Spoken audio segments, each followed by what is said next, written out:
Good day guys, Henry here from EUC 360. Welcome to another video.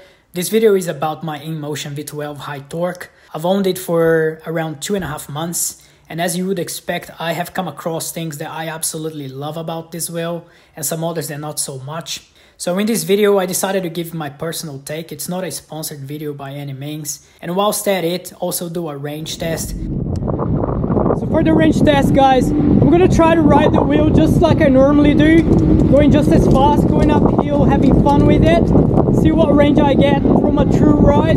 That is more of a what range to expect for the more usable chunk of the battery, where I'll be depleting it down to 20 to 30%. In addition, I am also about to hit a very cool milestone, which is 2,000 kilometers on my V12 after owning it for just 2.5 months. I find that although you can definitely ride some more below those percentages, for my style of riding, the wheel just starts to beep and tilt back too frequently due to the top speed coming down, and I just prefer not to. But definitely, if you need to get somewhere, just coast between 20-30 kilometers per hour, and you can still cover a lot of ground below those percentages. So before we get started answering whether you should buy or not a V12, well, there is a short answer to that. Absolutely, you should buy it. It's awesome.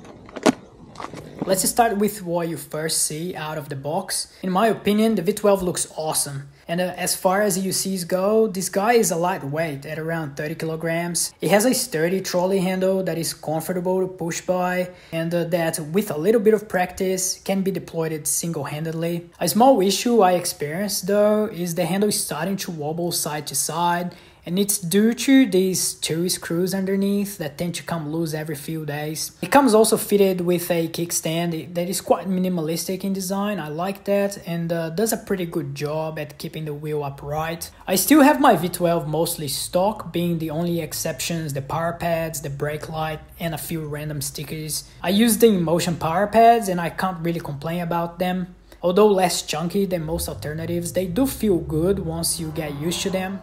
And on that note, I highly recommend you to spend some time finding a position that is comfortable for you, and once you've found it, leaving the pads alone without moving them too often so you can really gain confidence with the wheel. I'm already at 89%, going fast when I can. I'm expecting to get somewhere between 50 to 60 kilometers comfortably, but we'll see how. Moving on to build quality, V12 turned out to become quite well known for its robustness, and that's for a reason. This thing is a tank. The wheel is built solid. I've crashed it many times on and off camera, and the wheel has copped some rough tumbles. However, the most I've had happen to it were a few scratches and scuffs, a few dents on the front plastic cover, but that's it. Nothing that really impaired function. You gotta be happy about that. Okay, this is where for me the V12 high torque really shines. Yes, it is not the fastest wheel you can buy by any stretch, but it is still fast, and with its mighty hill climbing ability, a compromising top speed is more than justifiable. This thing will take you up the steepest hills and will do that at speed too. The V12 high torque has plenty of acceleration, there's no arguing that, and with a top speed of just shy of 60 km per hour, this wheel is bound to get you from A to B effortlessly. However, its braking performance could be a little better. From the get-go, I found that the braking was a little underwhelming, and in fact, it used to scare me when coming up to intersections or going down long, steep descents. I even proved my point when I was doing the brake test during this video. The good news is you do get used to it. I find that by kinking the wheel a little so the tire rolls on an angle really helps controlling the speed going downhill. And speaking of tire, the stock tire is an all-terrain tire type, which in my opinion is great both on and off road.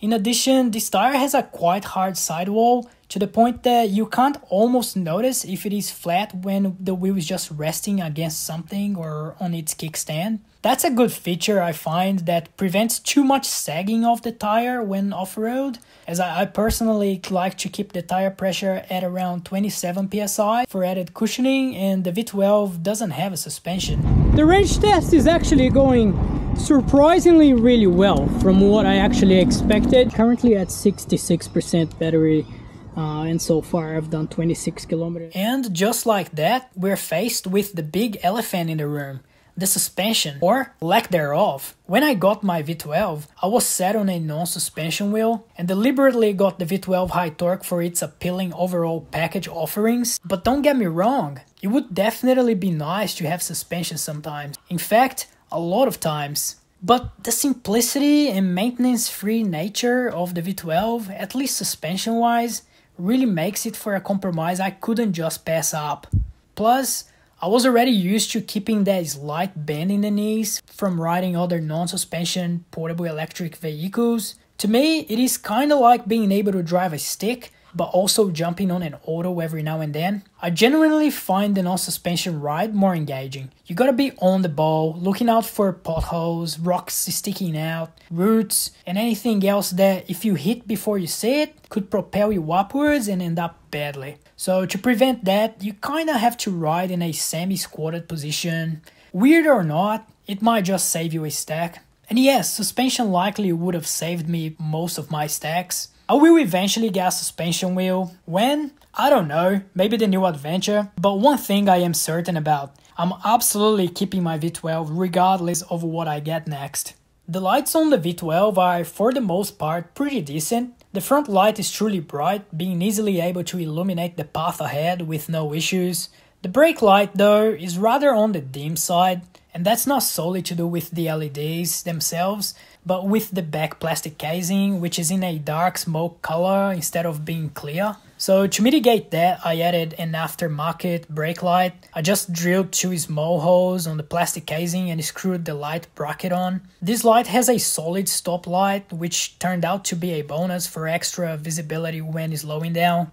The colorful LED lights on its sides I've never really cared very much about. You can fully customize patterns, colors on the app. Although you can't really see them when you're riding, they do add a cool factor to the wheel. And talking about the app, the InMotion app is very good. The V12 is highly customizable and you can adjust just about all aspects of riding, such as top speed, pedal tilt, rake angle, and much more. In the app, you can also look up your riding logs and stats by month, and it even tells you how much carbon you've saved the planet, which is an interesting piece of information. Brisbane City.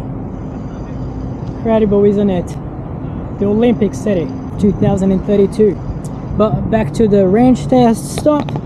Currently at 38% and I've done 49 kilometers. So after this brief overview of the InMotion V12 high torque, I really hope it has helped you decide if the V12 is for you or not. After all, like most things in life, buying the V12 high torque really can be seen as a compromise between a suspension and non-suspension wheel. However, when you consider all aspects of an EUC, reliability, robustness, performance, maneuverability, nimbleness, as well as price of course, the V12 really stands up tall amongst the others, and making that decision when facing the pros and cons truly becomes a lot easier. But if you're like me and are trying to decide on a good overall compromise wheel and suspension isn't a deal breaker, then the V12 might just be the perfect candidate for you. Just another range test update, so 31% and I've done 56 kilometers and right now 2002 kilometers.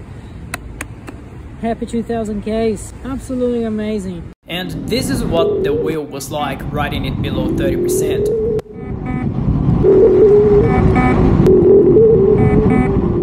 The top speed came down more than 10 kilometers per hour, and the wheel was just beeping every time I was hitting mid-30s to 40 kilometers per hour. So I decided to go home. I ended up doing 59 kilometers on that ride, which was a pretty satisfactory result, seeing that I still had left 29%. So to wrap up this video, I will answer the question asked in the beginning of the video. Should you buy a V12? Well, my answer is absolutely, you should buy it. It's awesome.